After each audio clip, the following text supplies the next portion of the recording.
제가 이 교회를 시작하면서 가장 중요한 것은 우리의 삶 가운데 속에서 신앙을 정립하는 거예요. 그래서 제가 십계명 강의를 오늘 11주차 이제 마지막 강의가 이루어져 가는데, 십계명을 통해서 하나님이 기본적으로 예수 그리스도를 믿고 나가는 우리의 성도들이 우리의 삶 가운데 속에서 어떻게 생활해 갈 건가, 가장 기본적인 신앙의 기준을 우리에게 설정해 주고 있어요. 그래서 이제 다음 주부터는 요 팔복에 대한 말씀을 하려고 그래요. 그래서 팔복은 우리가 마태복음 5장부터 7장까지 3장을 가리켜서 책중의 책이다, 그렇게 말해요. 산상수훈이라고 말을 하고, 그러니까 성경이 우리 66권이 있고, 그리고 그 39권은 구약의 시대 말씀이고, 예수님 이후의 신앙은 27권이에요. 27권 가운데 속에서 마태복음의 5장, 6장, 7장은 그 예수님이 우리에게 하나님을 믿고 나가는 우리의 성도들이 어떤 삶을 살아가야 하는가, 삶의 원리, 생활의 직접적인 원리를 예수님께서 말씀해 주고 계셔요. 그래서 예수 믿는 우리들이 십계명을 통해서 구약적인 우리가 어떠한 믿음과 신앙을 가져야 되는 원리를 갖고, 산성수훈 5장부터 7장을 통해서 우리의 삶 속에서 오늘날 예수를 믿고 나가는 사람들이 삶 속에서 어떻게 생활해 가야 하는 삶의 원리를 말하고 있습니다. 이게 12가가 나와 있는데, 그 가운데 속에서 이제 팔복, 8가지의 복이 나와 있었어요. 그래서 심령이 가난한 쭉 해서 나오잖아요. 이런 말씀을 가지고 이제 하겠습니다. 그래서 이 책은 저기 보면 십계명도 있고 오늘 팔복도 갖고 왔어요. 그러니까 여러분들이 집에 가져가도 돼요. 이 책은 제가 다 내가 기증받은 거니까, 기증받은 거니까. 그 다음에 이것을 끝나고 나면은 사도행전을 하려고 그럽니다. 사도행전은 책이 3권이에요. 두꺼운 책이 3권인데, 그렇게 사도행전까지 마무리를 하고 나면은 여러분들이 대략적인 신앙에 대한 노선들이 정립되어질 거예요. 그래서 이 책들은 그냥 제가 다 무상으로, 저도 무상으로 받아왔으니까 무상으로 주는 거니까 여러분들이 필요한 분 가져가시고, 여기에 비치를 해놔도 되고, 내가 지금 책을 더 많이 줬는데 다 안 갖고 왔어요. 왜냐면은 많이 쓰면 또 그렇더라고요. 그러니까 가져갔으면 가져가시고, 부족하면 내가 또 비치를 넣을 테니까. 그러니까 여기 교회도 있지만 여러분들 집에다가 한번 2권 책꽂이에 꽂아 놓으세요. 그래서 혹시라도 여러분 어떤 상황 속에, 마음 속에 했을 때 보시고, 또 주변 사람 선물을 줘도 되는 거니까 그렇게 하시고. 그러니까 이 목사님이 이 책을 기증하는 것은 또 하나님의 은혜, 이런 걸 또 이야기를 했대요. 그분이 목사님 41년 동안 사역을 했는데, 지금 계속 책을 만들어서 막 창세기부터 그 다음에 요한계시록까지 신약을 다 만들었어요. 그 책이 30권 넘게 지금 나와 있고, 그 다음에 구약을 계속 쓰고 계시는데, 보통 한 번 책을 찍을 때 2,000권을 찍는데 600만 원 정도 들어가요. 그런데 놀랍게도 그 교회의 성도들, 또 그 교회에 거쳐간 부신들이 책을 찍는다고 그러면은 다 그 가격을 부담을 합니다.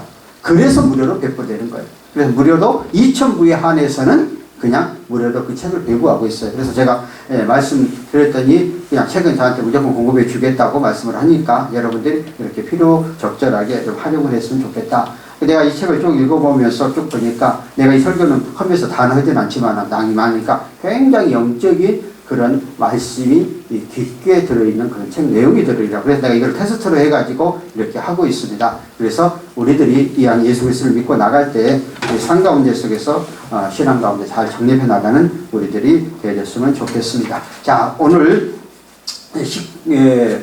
마지막 우리 제목으로 하나님 앞에 참된 예배자가 되자. 이제 예배에 대한 그런 문제에 대해서 오늘 말씀을 하고 있습니다. 우리는 지금까지 우리 하나님께서 인간 이스라엘에게 주시는 기본적인 십계명을 우리가 자세하게 살펴보았습니다. 십계명을 주신 전후에 하나님께서 친히 우리에게 번개 등으로 이형 가운데 나타나셨고, 십계명을 주시기 바로 직전에 입법치들을 보여주듯이 이 법의 입법자이신 하나님께서 자신이 어떤 존재인가를 사랑으로 말씀해 주셨습니다. 그래서 그 10가지의 계명, 그래서 십계명을 주신 이후에 하나님께서 우레와 번개와 나팔소리와 산의 연기로 나타나실 때에 모든 백성은 멀리서 떨며 두려워했다. 이때 모세는 하나님의 강림의 진뜻으로 백성들이 하나님을 경외하며 범죄하지 않게 하려는데 있으니 두려워하지 말라고 이야기를 하죠. 그래서 하나님께서 모세에게 백성들의 신상을 제작하지 말고 도단을 쌓고 그 위에 양과 소로 번제와 화목제를 드리게 하라고 명하시고, 그리고 여호와의 이름을 기억되는 곳 예배 제사를 드릴 때 여호와께서 임하여 복 주실 것을 약속하고 있는 것을 볼 수가 있습니다. 그래서 하나님께서 친히 10계명을 우리에게 보여주시고 그 이후에 예배, 어떤 우리가 오늘도 여러분이 우리가 예배 드리고 있잖아요. 그래서 어떻게 우리가 예배를 드리고 하나님 앞에 우리가 올바른 삶을 나아가야 하는가, 그런 원리를 우리에게 가르쳐주고 있습니다. 자, 그래서 223부터 하나님이 믿는 자에게 공포의 대상이 될 수 있고 감사와 경배의 대상이다. 우리가 잘못하면은 성경 말씀을 보다가 아야 구약 성경에 막 하나님이 막 잘못하면 막 땅도 갈라지고 막 이런 징계가 임하니까 아이고 하나님 두려운 하나님이라고 이렇게 생각을 해가지고 이 교회를 올 때 두려운 마음으로만 안 되는, 구약 시대 때는 하나님께서 즉각적인 응답이 통해서 그냥 행동적으로 보여주었어요. 그러나 신학 시대는 은혜 시대라고 그럽니다. 그러므로 절대적으로 우리 하나님께서 이 우주 세상을 만드신 다음에 우리의 삶 가운데 속에서 지금은 은혜, 결국 누구든지 죄인이기 때문에 죄인된 우리가 하나님 앞에 나와서 예배드리니 우리는 하나님의 진노, 공포의 대상이 아니라 경배와 찬양의 대상, 하나님의 사랑을 받는 대상이라는 사실에 대해서 알아야 됩니다. 그러니까 우리가 잘못하면은 가끔가다 교회에서 그냥 막 예언의 말씀을 해가지고 막 두렵고 떨려가지고 교회에 오는 게 그냥 두려움, 막 이런 감을 느끼게 하는 교회들이 가끔가다 있거든요. 그거는 아니라는 거예요. 왜? 우리들은 이제 하나님은 사랑의 하나님, 은혜의 하나님, 우리의 삶 가운데 속에서 우리의 모든 문제를 받아들이고 우리의 모든 문제를 해결해 주시는 초월자 하나님이라는 사실이에요. 그러므로 여러분이 교회를 왔을 때에 포근한 마음, 정말 내가 마치 어머니 품 안에 들어가서 어머니 앞에 갔을 때 그 포근한 마음이 갖는 그런 교회의 역할이 돼야 돼요. 왜? 교회가 두려운 대상이 되어서는 안 된다는 것이죠. 그래서 우리들이 하나님 앞에 예배 드리러 올 때에 바로 이렇게 감사, 많고 많은 사람 가운데 속에서 나를 택하시고 부르셔서 하나님의 자녀로 지명해 주시고 하나님의 자녀로 선택된 우리가 창조주 하나님, 만왕의 왕이제 만주의 주가 되시는 그 하나님을 섬길 수 있는 그런 대상이 되어졌다. 그래서 내가 하나님을 섬기게 되고 예수를 나의 구세주로 고백하는 순간 나는 누구? 하나님의 자녀가 되었다. 하나님의 자녀가 됐고 하나님의 백성 된 우리이기 때문에 당연히 우리는 기쁜 마음으로 즐거운 마음. 여러분들이 마치 가정에 부모님을 찾아갈 때 그 기쁜 마음으로 갔던 것처럼 하나님 우리의 아버지가 되시기 때문에 우리의 부모님이 되시기 때문에 그러한 마음으로 우리 주 앞에 나와서 예배 드려야 하는 것에 대해서 말씀하고 있습니다. 그러므로 여러분이 우리가 교회에 왔을 때에 우리는 교회 안에서 이러한 마음, 이러한 자세로 우리의 삶 가운데 믿음의 신앙들을 행해 나가는 저와 여러분이 됐으면 좋겠습니다. 자, 우리 본문의 말씀을 한번 볼까요? 무 백성이 우리와 번개와 나팔 소리. 그래서 우리의 번개 소리는 빛으로 하나님의 존재, 하나님의 영광, 이영을 상징하는 것이죠. 그래서 우리는 하나님의 엄숙함과 냉철함을 나타내는 것으로 적에게 멸망, 그 백성에게 구원을 가져오는 하나님의 음성이죠. 그래서 정말 우리가 국가 원수가 다른 나라 애국에 갔을 때에 예포 21발의 예포를 쏴잖아요. 그 한영의 뜻을 하는 것처럼 우리 하나님께서 정말 무 백성들에게 강림하실 때 하늘에서 그렇게 우리의 삶 가운데 속에서 오신다 하는 것들에 말씀하고 있죠. 이게 번개라는 건 뭐예요? 하나님의 영광과 능력과 신비성을 상징하는 것이죠. 그래서 하나님의 불, 하나님의 무기 이런 것을 의미하고 있는데 또 하나님께서 아브라함과 계약을 맺을 때 햇불, 그래서 하나님의 우리와 번개 나팔소리로 오신다 이런 것은 하나님이 우리 앞에 친히 임재하신다는 뜻이에요. 그래서 나팔소리는 성경에 보면은 천사들이 이렇게 부는 것, 그래서 하나님의 강림하는 그 모습. 물론 이런 모습은 이제 구약시대를 읽었고 신약시대 때 우리가 예수님이 재림하실 때에 우리에게도 이런 현상으로 우리에게 나타날 것이죠. 우리 고대하는 그런 신. 그 다음에 산의 연계를 볼지라 하나님의 임재성을 상징해주고 있는 그런 말씀 가운데 있습니다. 그래서 그들이 볼 때 떨면 멀리 서서 그들이 공포로 사로잡혀 나타나는 현상인데, 근데 하나님의 강림하심은 시내산에서부터 백성들이 이미 하나님 명령심에 따라 안전한 거리를 두고 이렇게 유지해 가고 있다 하는 것들을 보여주고 있습니다. 그러니까 신앙은 우리가 정말 생활할 때 내가 하나님과 관계 속에서 여기서 떨며 했다는 얘기는 그만한 경배심, 경외심, 종교심이 있잖아요. 여러분들도 어떤 상관을 만날 때에 딱 차례 짜서 하고 딱 그렇게 하잖아요. 이런 것처럼 하나님한테 그런 자세로 와서 만나는 게 필요하죠. 그러니까 내가 정말로 존경하고 하는 사람들에 대해서 함부로 하지 않잖아요. 그러니까 하나님 앞에 우리는 그런 자세, 그런 마음으로 나오라는 것입니다. 그리고 하나님께서 오늘 우리의 삶 속에서 이러한 것들을 요구하고 계시다 하는 것들에 대해서 말씀하고 있습니다. 자, 그래서 오늘 계속해서 이제 두 번째 말씀을 한번 살펴볼까요? 두 번째는 120, 130페이지. 하나님께서 명령하실 때 제사 예배 드릴 때 하나님의 영광을 돌리는 성도가 되자. 그렇게 말하고 있습니다. 자, 성경 소교리 문답 제1문에 사람이 제일 되는 목적이 무엇인가요? 하면은 230페이지. 사람이 제일 되는 목적은 하나님을 영화롭게 하고 하나님 영원토록 주를 즐겁게 하는 것이다. 자, 인간이 이 세상에 태어나서 제일 되는 목적이 뭐냐? 하나님을 사랑하고 하나님을 섬기고 하나님을 기쁘게 하는 게 피조물이 된 우리들이 마땅히 해야 될 일이라는 거예요. 많고 많은 사람 가운데 속에서 나를 지명하여 선택하여 예수 그리스도를 믿어 하나님의 자녀가 되었던 우리는 하나님을 영화롭게 하는 거. 그러면 하나님을 영화롭게 하는 게 뭐냐? 바로 예배 드리는 것이라는 겁니다. 왜냐하면 지금 신학시대 때는 주 앞에 와서 주의 핏값으로 세우신 교회에 와서 예배 드리는 것이 바로 하나님을 영화롭게 한다 하는 것이죠. 그래서 예배 드릴 때 우리는 신령과 진정으로 예배 드리라고 그랬죠. 마음과 정성을 다해서 예배 드리라는 것이죠. 그래서 예배 드리러 올 때는 마음의 준비가 되어야 된다는 거죠. 우리들이 높은 사람을 만나러 갈 때 함부로 마음 자세를 흐트러지지 않잖아요. 복장도 깨끗이 해야 되고 머리도 깨끗이 해야 되고 몸도 단장해야 하고 그러고 나서 예배. 왜냐하면 그 상간에 내가 만나는 높은 사람의 기본적인 예의지 않습니까? 마찬가지로 우리들이 교회를 올 때에 그런 마음, 그러한 정신으로 오라는 것이죠. 제가요 시골에서 목회를 할 때요, 지금 오래된 얘기입니다. 그러니까 88년도에 개척을 해서 내가 5년 있었으니까 이게 그 할머니들, 어르신들을 전도를 이렇게 많이 하잖아요. 그러니까 시골에서 이렇게 많이 아프신 분들이 많았는데 하나님께서 어떤 계기를 통해서 제가 2년 동안 이 강대산에서 12시부터 아침 새벽 5시까지 기도를 하게 했어요.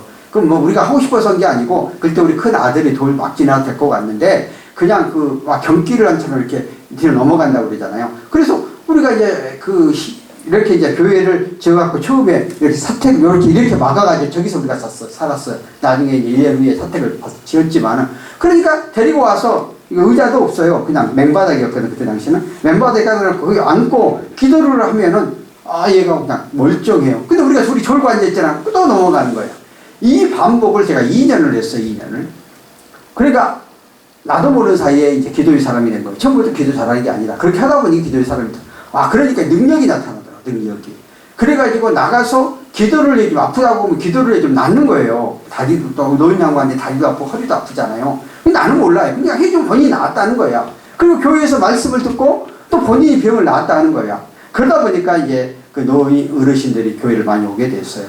그런데 교회를 오게 되면은 우리는 그 종교심을 갖고 있다고 그래요. 종교심. 그래서 과거에 절을 다니신 분들은 절을 한 번씩 가기 위해서, 저는 맨날 가지 않지만 어떤 절기 때 가게 하면 어떻게 해요? 목에 제기하고 머리 곱게 따고 뒤로 묶고 한복 곱게 입고 가잖아요. 그런데 교회를 올 때 새벽 그럴 때 그분들이 이제 새벽기도 심어주면 새벽기도 빠지지도 않아요. 새벽기도를 오시는데 그렇게 오시는 거예요. 일찍 일어나가지고. 그리고 나서 딱 강대사가 우리는 십자가를 해놓고 오면 와갖고 이렇게 해요. 이게 이제 몸에 밴 거야. 그 절에 가서 했던 거에 대해서 몸에 밴 거야. 그래서 내가 이제 설명을 해주고, 교회에서는 이렇게 어떤 경배 대상을 하지 않는 것이니까 그렇게 한다고. 나중에 이제 그렇게 하지 않았지만은, 마음이잖아요. 그게 정성이잖아요. 자, 이러한 분들은 굉장히 복음을 빨리 받아들여요. 그러니까 여러분들 혹시라도 전도할 때에 불교 믿는다, 못 믿는다 하면은 전도 대상이 아니에요. 그분들이 복음의 진리를 알게 되어지면은 더 열심으로, 더 잘 믿어요. 우리나라는 원래 불교 문화였기 때문에 우리 우때에 절에 안 가본 사람 없어요. 다 그 문화 속에 들어왔었어요. 그런다 해서 뵙게 보면 안 된다는 거예요. 그분들은 이미 종교성을 갖고 있기 때문에 예배에 대한 부분에 대해서, 교회에 대한 부분에서 설명을 하면 더 잘 믿고 더 하나님 앞에 의지해 나간다는 것이죠. 그래서 우리들이 교회에 나와서 예배하는 것, 하나님 영광을 돌린 것은 아까 말해준 것처럼 정성을 다해서 하나님을 섬기고 의지하는 거예요. 그래서 예배는 열심히 참석하면 돼요. 믿음은 들음을 통해서 낳게 되어져요. 처음부터 믿음이 생기는 게 아니에요.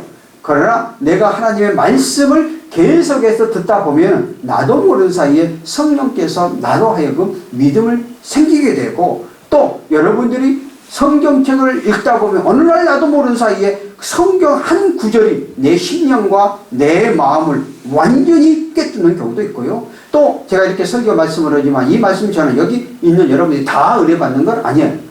내가 지금 설교를 할 때 정죄 판단하는 사람도 있지만은 이 말씀을 통해서 내 말씀이라고 아멘을 할 때 그 말씀이 내 것이 돼서 내 심령이 울려지는 역사가 일어나는 거예요. 그러므로 그 마음의 자세의 중심이 굉장히 소중하고 중요하다 하는 것이에요. 그래서 여러분들이 교회에 와서 이렇게 마음과 뜻과 정성을 다해서 하나님을 잘 섬기고, 또한 예배를 빠지지 않으려고 노력을 해야 돼요. 그래서 예배를 한 번 빠지고 두 번 빠지면 예배 드리기가 싫어져요. 그런데 예배를 계속해서 드리려고 하는 마음을 딱 가끔 어떤 환경과 여건이 주어진다 할지라도 그래도 예배 드릴 수 있는 그런 형성을 해줘요. 그러니까 여러분들이 그렇게 아이고 내가 시간도 바쁘고 이런 일도 바쁘니까 오늘 한 번 빠지겠지 이런 생각을 처음부터 하지 말고, 정말 내가 하나님을 만나러 가고 이 예배 시간은 나의 삶 가운데 속에서 가장 우선순위라고 여기고 이 예배를 빠지지 않고 들어보려고 해보죠. 그러면 하나님이 환경과 여건을 만들어서 이 예배를 들을 만들어줘요. 저 같은 경우에는 제가 21살 때 대학교 2학년 때 예수를 믿었습니다. 왜? 이 결핵을 걸려갖고요. 막 피를 토했거든요. 그러니까 아무리 약을 먹어도 안 나. 교회 다니면 낫는다고 그래갖고 교회 가서 정말 기도받고 나왔어요. 그러고 나서 제가 연암대학교를 나왔는데, 연암대학교에서 내가 나이가 2살 호적이 늦어가지고 군대를 늦게 가는 바람에 조교 1년 하다가 이제 내가 군대 갔다 왔고, 근데 놀라운 것은 내가 구수 생활을 했거든요. 내가 308하고 내 옆에가 307호예요. 그 내 동기가 윤원 동기가 있었는데, 야, 나 교회 가야 되겠다 그랬더니 그 친구가 나를 대학교 이후부터 데리고 갔어요. 근데 그때부터 성안에 있는 그 도화 감리교를 다녔는데 한 번도 빠져본 적이 없어요. 희한하게 내가 그 친구한테, 그 친구가 너무 믿음이 좋아서 주력에 선사하고 안 가려고 때리는 사람이 가고 싶지 않을 때도 있잖아요. 그런데 야, 또 와서 깨우는 거 방해야 주일날. 그러니까 가는 거예요. 그리고 내가 이제 학교에서 근무를 하게 됐는데, 이제 학생들 하는 조교도 있지만 실습 기사를 해갖고 그 연암대학이 그 불요일날 6개를 만드는 종업원 7명을 데리고 아침 5시에 일어나서 모의를 줘야 돼요. 그러니까 내가 내 방에 아침 일어나서 종업원들 깨갖고 모의 주도록 하는 거거든요. 그 담당이 교수인데 교수는 자기는 교회 안다면서 또 주일날 아침에 와갖고 야, 너 오늘 빠지지 말고 교회 가라. 이렇게 해가지고 또 교회를 가게 될 거예요. 그리고 제가 이제 군대를 갔잖아요. 군대를 갔는데 40일, 우리는 4주를 훈련받았어요. 4주 논산 갔는데 그 딱 40일 만에 자대, 현역 부대에 도착을 했어. 2등병 달고. 원래 후반기 교육을 가야 되는데 후반기 아니 전방에 갔어요. 전방에 갔는데 지금은 그렇지 않았지만 그때 당시만 해도 우리 부대 교회가 없었어요. 그런데 선임 하사, 지금으로 말하면 행정보고관, 이 원래 하사 때 워낙 개판쳐가지고 예수 믿고 변화가 돼가지고 이제 중대 선임 하사가 왔어요. 그리고 내가 이제 처음 면담을 할 거 아니에요. 그러니까 내가 예수를 믿는다고 그러니까 주번 하사에게 퇴근할 때 딱 명령을 하니까 야, 얘는 무조건 바깥에 교회 보내라고. 그래가지고 제가 지금은 그런 문화가 아니지만 저희 군대 생활을 할 때만 해도 그 이등병이 감히 바깥에 나간다? 말을 할 수가 없는 그런 시대였었어요. 그래가지고 바깥에 교회를 계속해서 나가게 됐어요. 그러고 나서 또 놀라운 것은 병장 한 분이 얼마나 믿음이 좋던지 새벽 기도를 5시 반 되면 전부 깨가지고 계속 간다는 빼가지고 그 식당에서 새벽 예배를 인도하는 거예요. 그리고 그 선임하사가 변화돼가지고 기독교 책을 그 식당에다가 쫙 사다 놨어요. 근데 이등병 때 보조 쓰고 2시간 보조 쓰고 오면 얼마나 잠이 부족하겠어요. 그런데 새벽에 인도회도가 참석을 했어요. 하나님이 인도해가지고. 그리고 내가 이제 고쳐 3경이 됐거든요. 근데 그때 이제 우리 그 바로 옆에 부대에 교회가 세워졌어요. 그러니까 이제 전부 다 그 교회로 가야 될 거 아니야. 그러니까 내가 조금 게으름을 피려고 하는데 마치 내 대학교 동기가 거기에 군종병으로 왔더라고. 나한테 전화를 하는 거예요. 야, 좀 다시 데리고 와라고. 그러니까 내가 안 데리고 갈 수가 있어요. 그다 데리고 간 거예요. 그래가지고 제가 제 때까지 주일을 빠져본 적이 없어요. 그러고 나서 이런 여건을 만들어 주시더라고요. 그러면서 딱 주일날 예배 가서 못 드려. 코로나 때문에 집에서 여기 오기 전까지 코로나 때문에 집에서 예배를 드렸어요. 왜냐하면 내가 교회를 정해놓지 않고 있었으니까 가면 아주 힘들어지니까 다 체크를 하니까. 야, 그렇게 돼야 되는데. 그러니까 하나님이 내가 하나님을 믿고 의지하려고 환경을 조성해서 그 주의를 시킬 수 있도록 빠지지 않도록 만들어 주시더라고요. 이게 마음의 자세, 마음의 중심이 중요한 거고요. 내가 이거 쭉 설명하면 복잡하니까 내가 쉽게 여러분 이해하라고 하는 거예요. 그래서 여러분들이 정말 교회를 사모하고 교회를 해놔. 그리고 여러분 유튜브에 다 우리가 올려져 있잖아요. 그러니까 여러분 찬양거 유튜브 많이 보니까 오늘도 보니까 100번 이상을 봤더라고. 나는 그거 보면서 굉장히 흐뭇하게 생각을 해요. 야, 그래도 이렇게 많이 보고 있구나. 그리고 유튜브에 여러분이 많이 봐주니까 딱 치면은 그 기독교 음악적으로 쫙 해서 뜨더라고요. 또 그런 것들 나오더라고요. 내가 그거 보면서 정말 자부심을 느껴요. 물론 내 설교는 얼마 안 보여주니까 뭐 그게 시간은 아니지만은 하여튼 그래가지고 내가 목사님들 만날 때마다 보여줘요. 야, 우리 이렇게 지금 찬양 잘하고 있으니까 좀 봐라 막 그렇게 하는데 아마 나만 열려서 아직 그 사람들 안 볼 거예요. 여기 자기가 관심이 없는데 뭘 보겠어요? 그런데 나는 이제 그렇게 여러분들이 이렇게 해주는 거에 대해서 굉장히 감사를 느끼는 거예요. 와, 이렇게 와서 예배하고 찬양해주는. 그게 예배거든요. 그게 주님을 사모하는 마음이에요. 여러분들이 그 주님을 사모하는 마음이 없으면 그런 마음 하겠어요? 안 하는 거거든요. 그러니까 오늘도 지금 딱 와서 첫 번째 딱 저기 위에 가서 꽃을 보니까 꽃이 또 시들었어. 아, 저건 안 되겠다. 저건 2주, 3주밖에 안 가니까 이거 난으로 갖다 놔야 되겠다. 난으로 이제 그런 생각을 했어요. 그러니까 이런 게 자꾸 관심이거든요. 그래서 그것은 그만치 사모하는 마음을 가지고 합니다. 그러니까 예배는 우리가 주 앞에 정말 신령과 진정, 사모하는 거 나오고 나도 모르게 믿음으로 성장해 가는 것이거든요. 여러분이 그런 자세로 오면은 하나님 자동적으로 우리의 마음속에 이제 신앙과 확고함을 주도록 하고, 이제 거저 시간에 결론적으로 세 번째 한번 보십시오. 이 내용들은 여러분이 다 읽어보시기를 바랍니다. 세 번째 보면은 뭐라고 나왔습니까? 하나님께서 오늘 우리의 삶 가운데 속에서 이게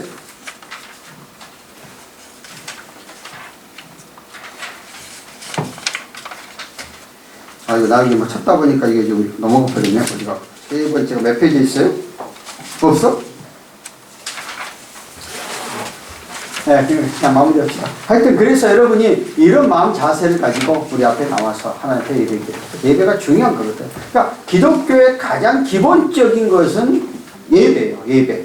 예배를 통해서 하나님 역사하시니까. 그러니까 여러분이 그래서 차를 운전하고 갈 때도 여러분 여러분 뭐 살 필요가 없어요. 유튜브에서 딱 눌러보면 찬양도 그냥 넘쳐나. 설교 말씀도 넘쳐나. 이런 것들을 여러분이 들으러 가면은 나도 모르게 하나님 말씀을 들으면 내 속에 성령께서 역사하시고 성령의 은혜가 임하면 점점 믿음은 성장해가고 하나님과 점점 가까이 가게 되고, 내가 그런 마음과 그런 자세 속에서 가라면 하나님 우리의 삶 속에서 응답을 주셔요. 삶 가운데 기쁨을 줘요. 삶 가운데 소망을 줘요. 삶 가운데 살아가는 근본적인 우리의 목적, 살아가는 삶의 방향을 설정해 줘요. 우리가 인생을 살다 보면은 우리의 인생은 시론의 대로로 쫙 열리는 게 아니에요. 예수를 믿는다고 해서 믿는 그 순간부터 다 열리는 것도 아니야. 예수를 믿어도 안 믿어도 마찬가지예요. 우리의 삶 가운데 가는 곳곳마다 부딪히고 문제가 있어요. 그런데 다만 예수를 안 믿을 때는 어떤 문제와 우리 삶 속에 부딪히면은 그것 때문에 좌절하고 낭망하고 실망하고 내 마음이 상하죠. 상대방은 원망하죠. 그러니까 내 마음이 상하는 거예요. 근데 예수 그리스도를 믿으면은 우리의 삶 가운데 속에서 어떤 문제와 어떤 삶 가운데 속에서 어려움이 부딪혀도 믿음으로 극복해 가려고 하면은 그것을 통해서 내가 성장해 가는 거예요. 그것을 통해서 내가 넓혀져 가는 거예요. 그것을 통해서 내 삶이 크게 확장돼 가는 거거든요. 그러면은 하나님은 우리의 삶 가운데 속에서 너의 믿음과 너의 삶이 그만치 성장했구나 하고 더 큰 것을 주신다는 거예요. 그러니까 이게 굉장히 기독교 안에서 우리의 신앙을 하고 나가는 여러분의 삶 속에서 어떤 문제가 부딪혀도 자들낭망하지 말고 그것을 하나님께 맡기고 의지하고 나가면 그 문제가 반드시 해결돼요. 하나님 우리의 삶 가운데 속에서 근심, 걱정, 염려가 다 있지만은 그것을 피해가지 말라고 그랬거든요. 그거를 극복해 가도록 했거든요. 그런데 다 피할 길을 주신다고 했어요. 근데 많은 사람들은 그것을 못 헤쳐나가니까 개미 쳇바퀴 돌듯 그 상황 속에서 벗어나가지 못해요. 성경이 이렇게 말을 해요. 이와 너희들이 죽 먹는 사람이 있다면 그것을 벌써 밥 먹는 사람이 되어야 된다고 그랬잖아요. 그러니까 맨날 죽 먹으면 어디나이야? 죽 먹는 시간이 지나면 밥 먹는 사람이 되어야 됐잖아요. 그러니까 우리 신앙도 마찬가지예요. 그래서 오늘날 여러분들이 가장 내가 신앙에 성장하기 중요한 건 결론적으로 예배를 빠지고 예배하고 하나님의 관계를 회복하면 하나님 우리의 삶 속에서 이렇게 성숙하게 만들어 주신다 하는 것입니다. 하나님 아버지 감사합니다. 오늘 이 시간 예배에 대한